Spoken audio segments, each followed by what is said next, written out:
મોરબીમાં કોંગ્રેસ સેવાદળના નેતા લાલજી દેસાઈની વિવાદિત ટિપ્પણી। લાલજી દેસાઈએ ગાયક કલાકારો વિશે કરી વિવાદિત ટિપ્પણી। ગુજરાત કિસાન સંઘર્ષ સમિતિ દ્વારા યોજાયેલી સભામાં કલાકારો પર વિવાદિત ટિપ્પણી। ટંકારામાં ભાષણ દરમિયાન જાહેર મંચ પર અપશબ્દ બોલ્યાનો વિડિયો વાયરલ થયો છે। તો મોરબીમાં કોંગ્રેસ સેવાદળના નેતા લાલજી દેસાઈની વિવાદિત ટિપ્પણી સામે આવી છે। લાલજી દેસાઈએ ગાયક કલાકારો વિશે વિવાદિત ટિપ્પણી કરી છે। ગુજરાત કિસાન સંઘર્ષ સમિતિ દ્વારા યોજાયેલી સભામાં તેમણે કલાકારો પર વિવાદિત ટિપ્પણી કરી હતી। ટંકારામાં ભાષણ દરમિયાન જાહેર મંચ પર અપશબ્દ બોલ્યાનો વિડિયો થયો છે વાયરલ। टाटा तो के गुजरात नो, अदानी तो के गुजरात नो, अंबानी तो के गुजरात नो, अला गुजरात ना होय અને પેલું ગાળા આવ્યો બધા ગાયક કલાકારો જે છે ને આજ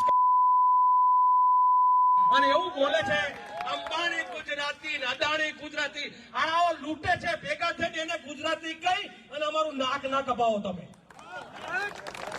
અદાણી અંબાણી ગુજરાતી કહેવાતા હોય તો ગુજરાતના બાળકોનું શિક્ષણ મફત થાય એના માટેની સ્કૂલ અને કોલેજો ખોલો। એક હોસ્પિટલ 100 કરોડની ભુજમાં બનાવી હતી તમારા મારા ટેક્સના પૈસે। ભૂકંપ પછી એ અદાણીએ લઈ લીધી, આપણું બનાવેલું લઈ લે છે।